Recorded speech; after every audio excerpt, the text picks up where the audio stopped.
Bright Sun Films. I think this is the guy that we watched earlier today. I mean, it's a different last thing. I think it's like Bright Sun Travels, right? So he has multiple channels doing different shit. Didn't realize that. Okay. So, but Bright Sun Travels, Bright Sun Films. We're doing a Bankrupt Party City to see how that is. One claims it's the company's only chance for survival. But yeah, I did want to watch this because there's a lot of all the party cities here I think is gone. Maybe there's one, maybe. But yeah, a lot of the party cities here are gone. So I want to see what's happening here. Filed for Chapter 11 bankruptcy protection. The 31-year-old TWA presents the difference. Kodak is filing for Chapter 11 bankruptcy protection. Of Bankrupt. What's up, guys? My name is Jake, and welcome to the 30th episode of Bankrupt. Hey, this is the same guy. It's fucking Jake. What's up, Jake? Since the mid-1980s, there has been one brand well known by many consumers as the discount party superstore. Party City was a leader in its market niche, a retail Yeah, I honestly have no idea how Party City stayed open. Because, like, whenever I went there, it's like barely anybody. And they have like shit ton of stuff everywhere, dude. juggernaut made up of almost 1,000 stores across multiple countries with a workforce of over 13,000 employees. But their meteoric rise wasn't without difficulties, and after various financial acquisitions and external economic blows, the company would declare bankruptcy twice. So today, let's take a look at what happened here and how this iconic retailer is now completely gone. This is Party City. Today's video is sponsored gone. I didn't even realize that. Completely gone. This happened here, and how this iconic retailer is now completely gone. This is Party City. Today's video is sponsored by Storyblocks. To get started with unlimited stock media downloads at 1 cent in the city, purchase small immediately it would also be important to the market, trying to find a niche to break into. He noticed that particularly party goods was a market that was highly fragmented, often found in small mom-and-pop stores with little inventory and selection. There was no large brand in America that specialized in celebration goods. So with an entrepreneurial spirit, Steve set out to create one. In 1986, he opened Party City in East Hanover, New Jersey. Documentation from this time is pretty sparse, but the store was an instant success. Fucking opened in New Jersey. I would not have thought about that. So much so that Steve was already planning another location within the first year. Part of this success came from their vast selection of items, as well as a particular focus on Halloween merchandise, dedicating a large chunk of their 4,000 square foot store to become the Halloween costume warehouse. This was a novel concept at the time, and one which was met with instant success. By 1989, Steve had franchised his store concept and brand, along with the opening of another 3 corporately owned locations. And the company would only grow from here, expanding their presence in various states and bringing the number of locations to 11. Party City would become well known as one of America's largest party supply stores, each one boasting more than 20,000 items across the, on average, 7,000 to 12,000 square foot stores. By 1993, the company had amassed over $2.4 million in net revenue across the now 58 locations. Many of these new stores would open up within malls and shopping plazas, like this one in northeastern Pennsylvania, with their Party City store opening up in a modest shopping plaza right between the Bright Sun Films Bankrupt special of a Ruby Tuesday and a Blockbuster Video. Of course, all of these brands were doing quite well at this time. And like, what other places were there, though? That's like a sign of whatever was there is gonna go bankrupt. Party City expanding their presence to major retail hubs and local locations like this just proved that they were becoming one of the leaders in the party supply space. Within, their stores had towering aisles with vast merchandise, now expanding to include weddings, additional seasonal holidays, children and adult birthday parties, and of course Halloween. Expansion had now been kicked into— That must be so shit, though. Imagine like working somewhere and it goes bankrupt and you gotta find a new job like instantly. That's so fucked, dude. overdrive at the company, and by 1996, they had expanded to over 164 stores across 28 states, but also different countries. Party City now had a presence in Puerto What? Rico, Spain, and Canada. By The this fuck? point, the prospect of expansion through franchise growth was being de-emphasized in favor of corporately owned locations, a way for the brand to have more control. But all of this corporate expansion would take lots of capital. So, Party City was brought to the stock market with their IPO in March of 1996. With an opening share price of $10, their stock would double within just a few months, a sign of Wall Street's confidence in the quickly growing retailer. This was all done to fuel Steve Mandel's big plans for the company. He claimed that by the year 2000, he expected that the company would have over 1,000 stores. And by this point, that sounds it true. seemed like they were well on their way. The company immediately raised $20 million from their stock offering, and with ballooning revenues of $183 million and a net income of $1.4 million, the company had even more capital to conquer their niche. Party City was now the largest party supply retailer in the industry, with a monumental 35% market share. Industry experts praised the company's impressive rise, noting that Party City had even opened up the niche to a wider audience with their vast selection, making their locations the go-to place for anything in that market category, even going as far to say that the brand supply was generating its own demand. This was a time when other category killer retail brands had sprung up, like Toys R Us. I wonder if he has a Toys R Us thing. I mean, he might say it in a video, but I do want to know because there's no Toys R Us over here in Hawaii, I believe, and I don't even know how, like they went away, but I feel like everybody went to the Toys R Us over here, so it was pretty crazy seeing how, you know, there was Toys R Us and a lot of people went there, and then one day it's just gone. So hopefully he has a video on that. Maybe we'll watch it tomorrow. Oh, not tomorrow. Tomorrow's Thursday. I'm not gonna be streaming Thursday, Fridays. So Saturday, you can watch this or the Toys R Us one if he has one. Russ, Home Depot, and Office Depot. Retailers which I dominated feel like he has one though. I'm sure he has one on Toys R Us, Blockbuster. sprung up, like Toys R Us, The other stores you mentioned earlier. Home Depot, and Office Depot. Retailers which dominated their own niche, and Party City was seen as just that. By early 1988, their stock had seen record highs, and with 369 locations, things were looking good. That was until the company had posted a disappointing third quarter, as the company had lost nearly $22 million, mainly due to their continued aggressive expansion. This sent their stock price off a cliff, and the bad news for the company only got worse from here. By So, oh my god, I'm sorry. It definitely makes sense though. Oh my god, I'm sorry. I shouldn't be eating, but I'm fucking hungry. You definitely don't expand that fast.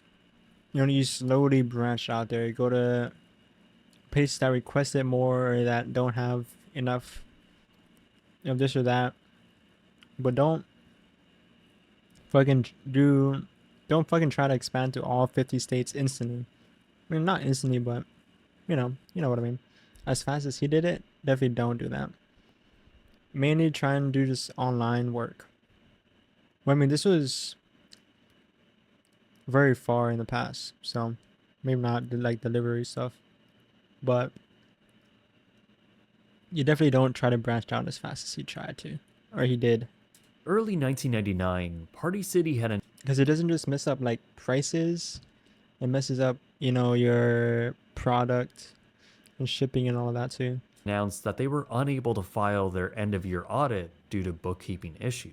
This was in violation of SEC Cause you expand so fast, you lose track of some stuff.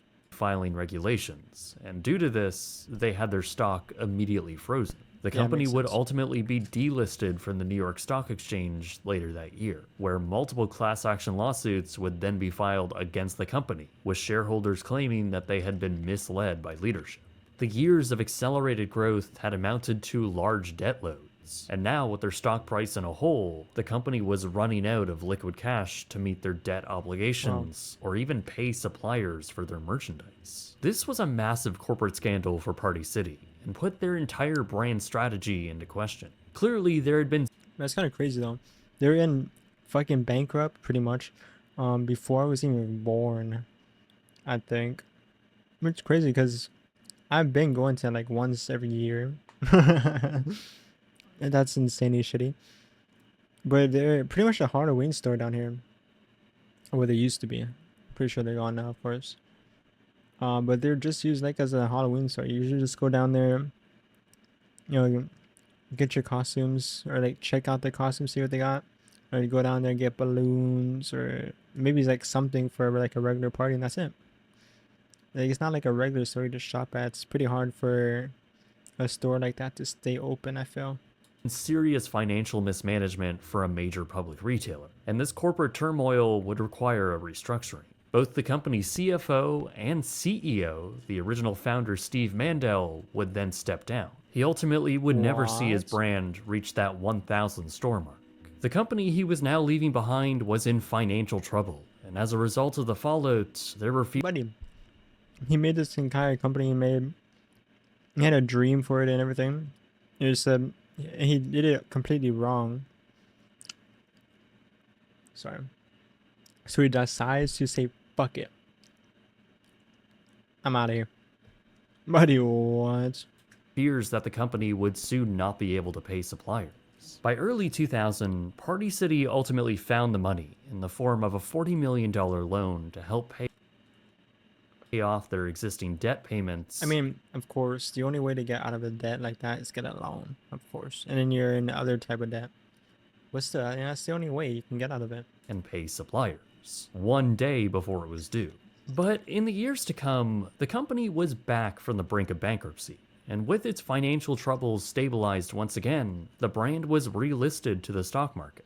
With a new executive team at the helm, Party City was once again thriving. Headlines praised the recovery, and Wall Street once again What the fuck is that? took interest in the company's stock. New stores began to open, and by 2001, their sales had grown to nearly $400 million, close to $100 million more than their sales just 3 years prior. By 2004, That's Party insane. City had grown to over 500 locations, between both corporately owned and franchised ones. With ever-increasing profit, the company was now in the crosshairs of private equity. In 2005, the company would be taken private and acquired by Weston Presido, which owned Party City's largest supplier, as well as Berkshire Partners. Both companies would make this $360 million acquisition deal through their jointly owned AAH Holdings Corporation. Under these new private owners, the company would continue to expand and even acquire other party retailers Factory card outlet. What the fuck is that?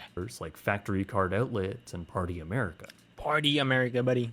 What? The discount Never heard of those in my life. party superstore retailers like Factory card outlet is insane. Factory Card Outlet and Party America. The discount party superstore continued to chug along through the late 2000s. Still the nation's largest party supply store, and one which had incredible brand recognition when it came to their niche. Party City really was the go-to place for key events like birthday parties and Halloween, and they were the only chain in America to have such a vast selection of party goods, including balloons. While big box stores had certainly eaten away at their once dominating market Oh share, yeah, you gotta remember all those fucking candy aisles too they had. balloons. While big box stores had certainly Oh my god, I remember that too. eaten away at their once dominating market share, Oh my god. They got that candy. the company was still in a comfortable position with a rather strong business. In fact, the company had grown to almost 835 locations and had a decent online presence by 2012. This dramatic growth brought in a ton of cash, and the company posted an incredible rise in sales to over $1.8 billion. But corporate ownership would once again make a radical shift. Private equity firm Thomas H. Lee Partners would then acquire the company for a staggering $2.69 billion. Remember, the previous owners had purchased the company for a mere $360 million 7 years prior. So this transaction was a colossal increase in value. They did this That's insane, dude. going from 360 mil, buying it, then exchanging that for 2.6 bill, I think he said. That's insane. And you don't even have to worry about all the losses that's gonna come later on. It's fucking insane. However, through a leveraged buyout. In order to provide enough capital to acquire the brand, their new owners would take out a ton of debt to complete the purchase. Oh, you're fucking moron, I guess. We want this company, so we're gonna go in debt to buy it. I don't think I ever. I mean, I understand why they did it, but at the same time, why? If you don't have the money to do it, then just don't do it. You know. And in classic private equity But I do understand that it's an investment. You take this money out, you put it there, and you feel strongly that it will grow. Then you will do it. You know, you do it, and you could pay back whatever you took back or you owe easily, and then you have, you know, that steady, heavily high income. fashion, they would now saddle Like, I understand it, but at the same time, you're gonna really take a chance that huge? the company that they were buying with all of this debt. It was a total liability of around $2.2 billion worth of debt. Thomas H. Lee Partners would ultimately bring Party City back to the stock market, and it was assumed that the company would eventually pay off this debt or refinance, since Right. the brand was still bringing in a ton of money and growing. Of course, that business plan is under the assumption that the company will face little to no headwind in the coming years, which of course, in reality, it most certainly would. By 2018, Party City would bring in a record $2.4 billion in revenue across nearly 900 stores. However, corporate didn't know it yet, but this would be the lifetime peak for the entire company. Those Wow. big box retailers, while continuing to draw customers away, would never fully attack their one key product category, which brought in one of the highest margins, that being balloons. But through the last decade or so, the US has been experiencing a helium shortage. What? Helium is a gas What? I never heard that in my life. We have a shortage of helium. What the fuck? primarily captured through the drilling of natural gas. And over time, as fewer refineries were built, the global supply of helium Oh, just because there weren't enough factories for that, and like the population wanted more and more of it. has decreased. This niche shortage had hit the company particularly hard in 2019, with rising costs, slimming margins, and balloon sales down overall. Party City would announce the closure of 45 locations, and they would also sell off their Canadian division to Canadian Tire. They would also post a massive net loss of well over $530 million. As a result, their stock fell by 67%, and this was in 2019 alone. A year later, the retail sector would be hit hard by the pandemic, and Party City was in a particularly bad spot in the market, as their entire business was based around people getting together for holidays and parties, something that was now either banned or severely discouraged. Sales had dropped sharply from $2.3 billion in 2019 to $1.8 billion in 2020. Even as Still a COVID ton, restrictions loosened and the world ever so slightly began to return to normal, Party City found that consumers just weren't throwing as many parties or gathering in as great of numbers as they used to. Sales continued to struggle, and the company continued to post losses in the hundreds of millions. It wasn't just the pandemic and balloon sales that were weighing down the brand. It was also competition. Party City noted Yeah. Competition wise, I feel like most people would just go to like Target, Walmart, you know, get their shit there. At least nowadays, or you know, well, when that was happening, because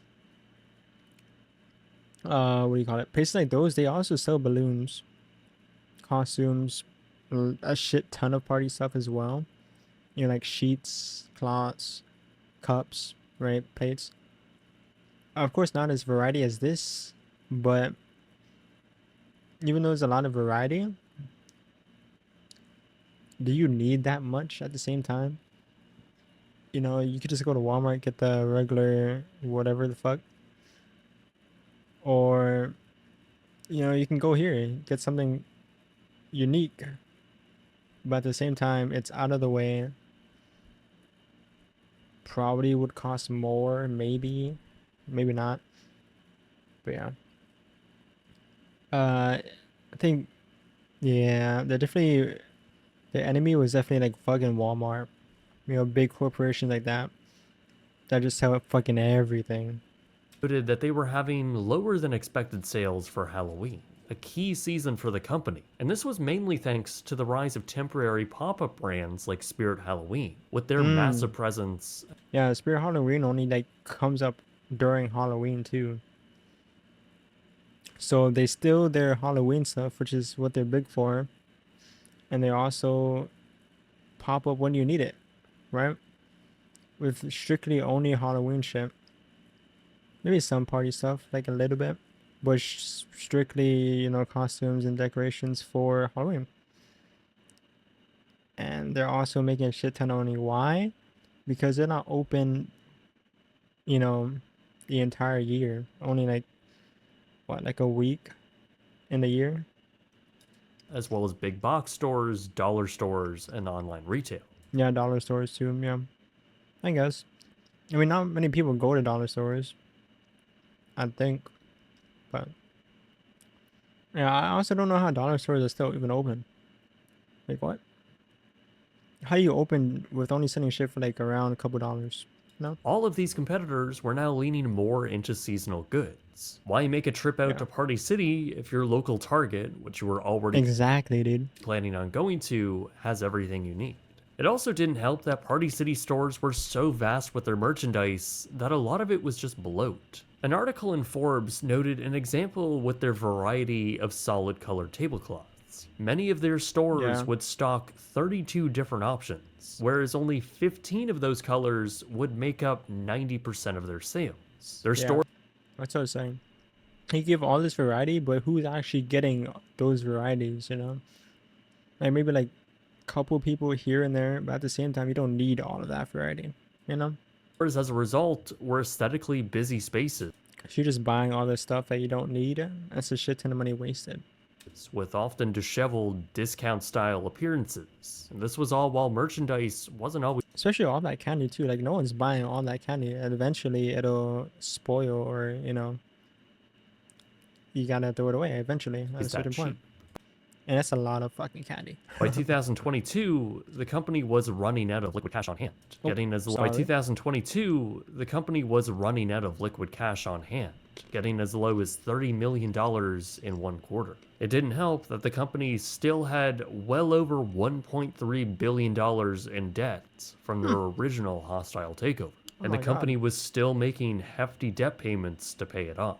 It was clear that the nail-biting quarters of low cash and high debt payments weren't sustainable. And with a bleak outlook of consumer habits, the company was in a very bad place. 2022 proved to be another year of stagnant sales. To make matters much worse, they posted nearly $1 billion in net losses. Party City was running out of time to stay afloat, and on January 17th, 2023, the company would file for Chapter 11 bankruptcy protection. But the corporate owner... Oh my god, man. So many jobs fucking gone, dude.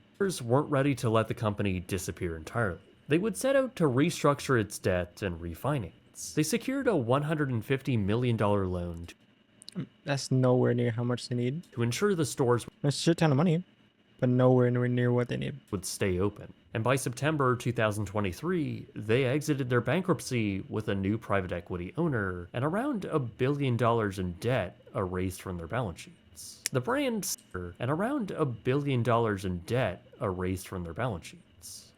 seemed to be in a decent position going forward then. They would start testing new store layouts and make a partnership with Winn-Dixie for its store-within-a-store concept. Since the bankruptcy, Party City had been taken private, so it's not exactly known what their finances were really like. But judging by the headwinds facing the company, it could be assumed that the retail market they were trying to compete in was still proving to be very tough. It didn't help that a subsidiary of Party City, their largest balloon supplier, had also filed for bankruptcy. Oh my god, dude. Imagine being a company and your fucking supplier goes bankrupt. You're fucked, dude. You're just fucked. Like you're like this wrapping paper companies are out there, right? Businesses, they wrap your gifts, you know, postcards, envelopes, whatever. And imagine like this one company, your main company, right? That you get the envelopes or whatever from, goes bankrupt. You're fucked. Who's continuing to plague their stores, the company's debt continued to grow once again, now to over $800 million, and they were now allegedly struggling to pay rent for their hundreds of stores. Their vast product selection in each store suddenly got a lot more expensive to stock, and due to inflation following the pandemic, those margins on cheap products only got slimmer. This likely resulted in lower sales, and as a result, continued losses. The company was once again running out of liquid cash. Oh my god, as this well. company is ass. They're fucking ass with money. Starts out doing amazing, spends it all. You know, he can't pay it off, sells it, or gets rid of it, steps down. Someone else buys it. Shit with money, whatever. But the people who have it now, it's not really their fault. For, you know, they didn't really do anything wrong besides the fact that they're selling a lot of shit that nobody wants. And I don't know how companies don't get rid of that though. You know, I feel like all the big companies. Ooh, excuse me. Excuse me. But all the big companies, they keep track of what sells and what doesn't. And if something doesn't sell, then they're getting rid of that. I don't know how Party City stayed open with all that product not selling, you know, not selling like ever. There's got to be like one product there that no one ever bought, but they still kept buying it over and over and keeping it in stock even though no one's buying it, right? Just because it's getting old or whatnot. Was springing up rumors of another bankruptcy. I know. These rumors began popping up in early December of 2024, and as the month progressed, it seemed as though that was what was going to happen. Party City declared bankruptcy for the second time on December 21st, 2024. Perhaps the worst Christmas present to their employees. This time, however, they wouldn't be fighting to survive. The company announced that they had decided to wind down operations as a whole and close all 700 or so locations across America and lay off 12,000 employees. Yeah, that's a really bad Christmas present. Party City would then begin to close all of their locations across the country and some abroad, starting immediately after their filing. Stores would liquidate all remaining merchandise, then swiftly close right after, many doing so by early 2025, though some franchise locations would opt to remain open. And that Wow, they closed this year? I didn't realize that. brings a close to the nearly 40-year-old retailer. In the end, Party City had a great rise in the specialty store retail landscape. There was a time in the 90s and early 2000s where if you needed something specifically for a special moment in your life, the parties or holiday events, you went to a Party City. The company was born out of an entrepreneur's desire to build something of his own, and because of the gap he saw in the market, Party City grew to become a notable retailer. But it was also one that has always been in a bit of trouble. I can't tell you how many articles I've read with the headline, "The party's over for Party City." It's just a brand that hasn't been able to get out of financial trouble. From the pretty serious and honestly self-inflicted financial scandal in the late 90s to the later private equity takeovers, it's just a brand which in my opinion has never been seen more than just an investment vehicle, rather than a brand which should have been given strategic oversight and passionate corporate leadership. I think Party City had been left stagnant for too long and hadn't received enough care to evolve it to the always changing retail landscape. If you walked into a store from the 90s versus now, they're almost the same. It also didn't help that there was so much working against the company, from the downfall of their balloon sales to the increase of competition from big box, online, and dollar stores. Add on a pandemic, a ton of debt. Yeah, that pandemic had to have fucked them up huge, dude. Like, it fucked up a lot of businesses here in a way because they're like, you know, they're small businesses and they couldn't stay open, so they're all like fucking shut down. Insane. But business that's already bankrupt has to, you know, do all of this and pay their employees and whatnot. Yeah, they're fucked. and yearly payment obligations, all stemming from the all too common case of private equity firms saddling their own company with debt, and of course the company was going to be put on life support. Really, it was a pretty quick fall from their comparatively very quick rise. And I think there is an argument to be made that most of the financial trouble the brand faced was totally avoidable and fuck? mostly self-inflicted. Do you just have regular snacks in there? I didn't even realize that. You just got regular Doritos, Oreos, Fruit Loops. Trouble the brand faced was totally avoidable and mostly self-inflicted. But regardless, and as a result, the company was just not a strong enough business to weather such harsh conditions. And the private equity owners at the very end might not have even been interested in keeping the struggling company going. All of those factors led to the American company going under. But weirdly, in Canada, the brand lives on. Canadian Tire has seemingly made the brand quite successful, with all of their stores apparently doing quite well. But of course, the same could not be said for the US operations. And once again, all of those joking headlines are popping up. So, you know what? I think I should close this video. That's gotta be so annoying, dude. Being a company and just having so many people to say the same shit about your company. The party's over. The party's over. Like, buddy, okay. Go off with using it too. Because the reality is, the party really is over for Party City. Now, you might always notice that I really like using What added? establishing stock footage in my videos, including this one. That's why Story blocks.